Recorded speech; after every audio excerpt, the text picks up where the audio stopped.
안녕하세요. 오늘은 그동안 같이 살펴본 신경과학 분야의 책들을 하나의 키워드로 정리해보는 그런 시간을 갖도록 하겠습니다. 일단 이 예측 부호와 프레딕티브 코딩에 대해서 이야기를 하자면 이 관점에서는 우리 뇌가 정신 모델을 지속적으로 생성하고 업데이트한다고 설명하고 있습니다. 즉 우리의 뇌는 정신 모델을 통해서 미리 감각 신호를 예측을 하고 실제 입력되는 신호와 비교해 가면서 정신 모델을 업데이트하게 됩니다. 위키피디아에 나오는 내용인데요. 예측 코딩 혹은 예측 처리의 조상은 헬름홀츠까지 거슬러 올라간다는 이야기고요. 그 다음에 2013년에 아닐세스는 감정이라고도 알려지는 우리의 주관적인 감정 상태가 인과적 상호 수용 평가를 통해 적극적으로 구축된 예측 모델에 의해 생성된다고 제안했다. 그래서 이 구절은 아닐세스에 대한 구절이기는 하지만 감정은 구성되는 것이다 라고 주장한 리사 펠드먼 베럿이 생각나는 구절이기도 합니다. 그리고 이 예측 부호와 혹은 예측 처리와 관련해서는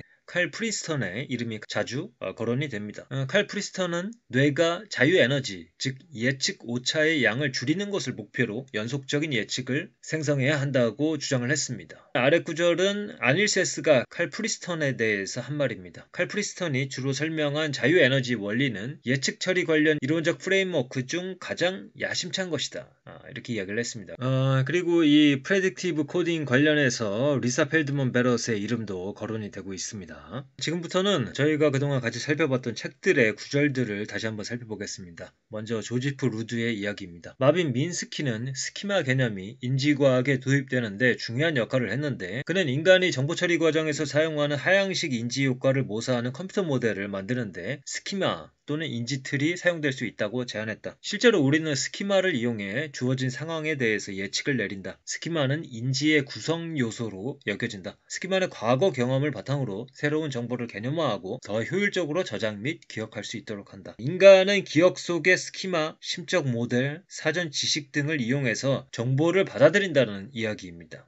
그리고 이 역시 하향식 예측을 이야기를 하고 있습니다. 그 다음에 칼 프리스턴에 관한 설명입니다. 우리가 의식적으로 보는 것은 검색된 지식 또는 기억을 바탕으로 내려진 하향식 무의식적 예측에 의해 형성된다는 것이다. 이 가설에는 여러 형태가 있지만 최근에는 칼 프리스턴의 계층적 활성 추론 모델이 상당한 관심을 끌고 있다. 전전두 피질의 상향식 입력값이 들어오면 시각 피질의 상태에 대한 예측이 촉발이 된다. 이때 시각 피질의 실제 상태와 예측값의 차이가 있으면 오류값이 생성되어 전전두 피질의 변화를 일으킨다. 그러면 새로운 사전 지식 조합이 생성되어 다음번에 같은 과정을 되풀이했을 때 더 정확한 예측을 내릴 수 있도록 한다. 순간적인 지각 추론은 이러한 계층적 과정의 반복을 바탕으로 일어난다. 여기서 짚고 가야 할 점은 비슷한 상호작용이 감각 피질과 기억 개념 프로세스 사이에 그리고 이 기억 개념 프로세스와 전전두 피질 사이에서도 일어난다는 것이다. 결과적으로 전전두 피질은 외부 시계에 무엇이 있는지 추론하기 위해 단지 감각 처리에만 의존하는 것이 아니라 기억 개념 정보도 이용한다. 그래서 이 기억 개념 정보는 상향식 감각 처리보다 더 빨리 지각 경험을 패턴화할 수 있다. 앤디 클라크와 아닐세스 또한 예측 부호와 가설을 열렬히 지지하며 의식적인 지각을 통제된 환각으로 규정했다. 나는 하향식 처리 지지자들의 일정 부분 동의하며 지각에 대한 하향식 효과란 스키마 또는 심적 모델이 패턴 완성 및 분리를 이끄는 과정의 일환이라고 보는 입장이다. 스키마, 심적 모델은 무의식적 예측이나 추론에 기반이 되는 사전 지식을 제공함으로써 한정된 감각 신호로부터 패턴을 완성할 수 있도록 한다. 의식적 상태는 하위 수준의 감각 처리와 관련된 사전 지식을 바탕으로 내린 개념적 예측을 수반한다는 견해는 내가 지금까지 연구해온 주제와도 잘 맞는다. 바로 의식적 경험이란 기억에 의존하는 고차 상태라는 것이다. 그래서 이 스키마나 심적 모델 같은 것들이 사전 지식의 역할을 하고 이 사전 지식을 바탕으로 해서 예측을 한다. 그래서 하향식 예측이라고 계속 이야기를 하고 있는 것입니다. 그래서 지금 살펴본 내용은 조지프 루드의 우리 인간의 아주 깊은 역사 이 책에서 나오는 내용들 잠깐 소개를 드렸고요. 지금부터는 내면 소통에 나오는 칼 프리스턴에 관한 이야기입니다. 경계 밖에서 주어지는 외적 정보와 경계 안에 존재하는 내적 모델 간의 괴리가 곧 서프라이즈이며 예측의 오류다. 모든 생명체는 이러한 서프라이즈를 줄이기 위해 끊임없이 자신의 내적 모델을 수정한다. 내적 모델을 수정함으로써 예측 오류를 최소화하고 서프라이즈를 줄여가는 것을 자유에너지 최소화의 법칙이라고 한다. 그래서 이 내적 모델, 조지프 루드가 이야기하는 심적 모델 혹은 스키마 같은 용어들이 생각나게 하죠. 뇌는 다양한 감각기관에서 전달되는 정보와 사전에 이미 주어진 정보를 바탕으로 추론해서 지각 편린을 생산해낸다. 보고 듣고 느끼는 모든 것이 뇌의 추론의 결과다.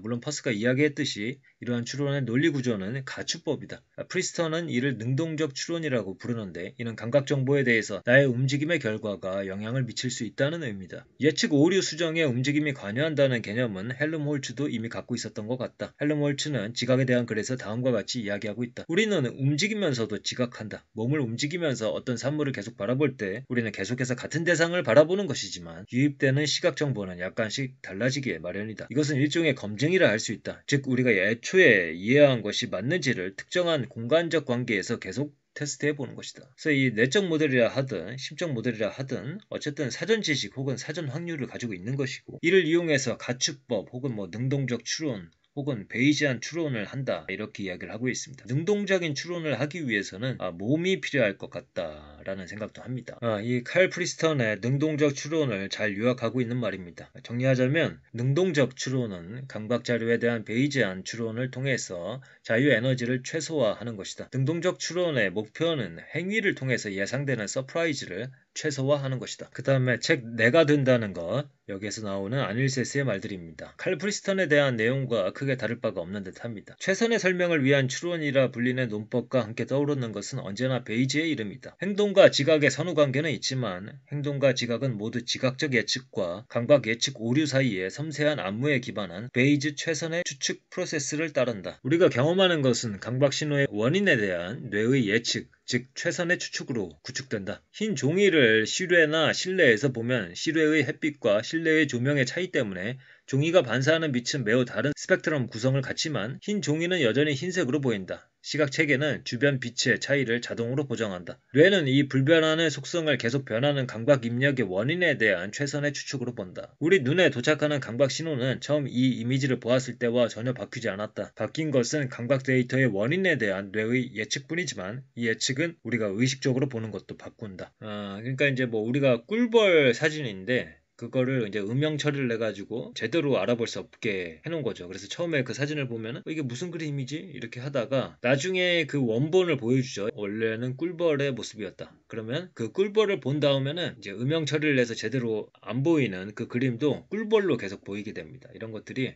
감각 신호는 바뀌지 않았지만은 우리가 가지고 있는 이 예측이 변한 것이다. 예측이 왜 변했느냐? 우리가 가지고 있는 사전 지식이 변한 것이다. 이렇게 설명을 하는 것이죠. 그 다음에 감정은 구성되는 것이다 라고 말하는 리사 펠드먼 베럿의 이야기입니다. 책 감정은 어떻게 만들어지는가에서 나오는 구절들입니다. 우리의 감정은 내장된 것이 아니라 더 기초적인 부분들을 바탕으로 구성된 것이다. 내 뇌는 점심 데이트라는 맥락 속에서 이 감각의 의미를 부여해 상대방에게 정말로 끌리는 것 같은 느낌을 구성한 것이다. 역시 맥락 속에서 어떤 기존에 가지고 있었던 사전 지식이나 심적 모델들을 활용해서 감각의 의미를 부여한다.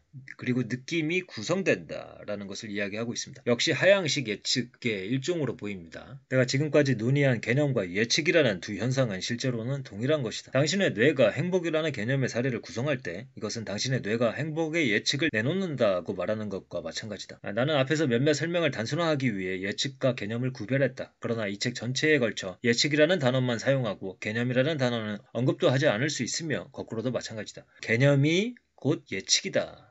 같은 말이다. 그러니까 개념이 있으면 개념에 의해서 끊임없이 예측을 한다. 그 다음에 이제 참고인데요. 인간은 끊임없이 범주화를 합니다. 그 과정에서 작동하는 메커니즘이 유추입니다. 유추야말로 사고의 연료이자 불길이라 말하는 더글라스 호프스테터 그의 책 사고의 본질을 살펴본 바가 있습니다. 예측 부호와 가설과 관련해서 거론되는 것이 가추 혹은 기추 즉 abduction이고 그 다음에 베이지 추론도 비슷한 맥락에서 거론이 되는데 찰스 퍼스 같은 경우 유추를 귀납과 가추의 특성들을 결합시킨 것으로서 설명을 하고 있습니다. 또 이 유추는 항상 과거 데이터를 끌어다가 설명하기에 스키마나 심적 모델이라는 용어와도 잘 어울리기도 합니다. 하지만 어쨌든 이 유추와 가추가 같다고 볼 수는 없고 또 이 유추와 예측 부호와 간의 관계를 명시적으로 보여주는 구절들은 없기에 따른 참고 처리를 하고 구절들을 살펴봅니다. 쉼 없는 범주화는 쉼 없는 심장의 박동만큼이나 세상에서 생존하는데 불가결한 것이다. 범주화 엔진이 계속 돌아가지 않으면 우리는 주위를 둘러싼 어떤 것도 이해할 수 없고, 범주화가 사고에서 중심적인 역할을 한다면 그것은 어떤 메커니즘을 따를까? 유추가 그 답이다. 어떤 사고도 과거의 정보 없이 형성되지 않는다. 더 정확하게 말하자면 우리는 오직 현재와 과거를 잇는 유추 덕분에 생각할 수 있다. 표면을 조금만 긁어보면 유사물을 활용하는 것과 스키마를 활용하는 것 사이에 존재하는 것으로 추정되는 구분이 허공으로 사라지는 것을 볼 수 있다. 그래서 이제 이 부분에 대해서는 나중에 좀 더 심화 학습을 할 필요가 있다라고 생각을 하고요. 그리고 아까 내면 소통에서 가추가 나왔었고,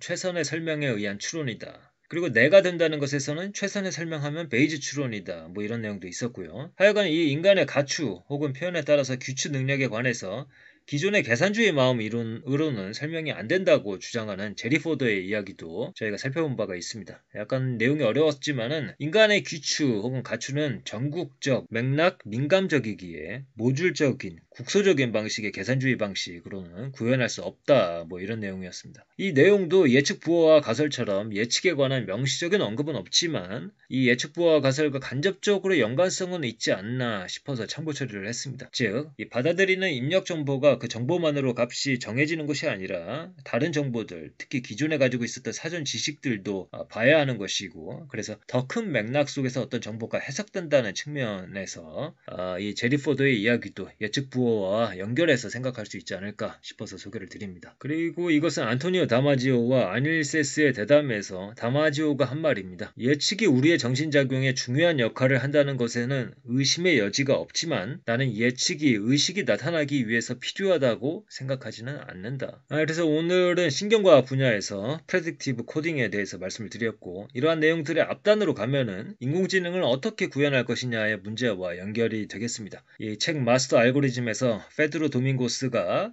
기호주의, 연결주의, 진화주의, 베이지주의, 유추주의로 머신러닝의 5종족을 설명하고 있는데 이런 책을 읽을 때도 도움이 될 수도 있겠습니다. 그리고 지금 소개해드린 내용보다 좀 더 근원적인 공부를 하려면 인간이 하는 사고 중에 가추가 뭐냐, 유추가 뭐냐 등을 공부해야 하지 않을까 이런 생각이 듭니다. 그래서 기술이 발전할수록 인간에 대한 물음도 더 자주, 더 깊이 묻게 되는 그런 시대로 가고 있는 듯합니다. 그래서 계속해서 관련된 공부들을 이어가 보도록 하겠습니다. 감사합니다.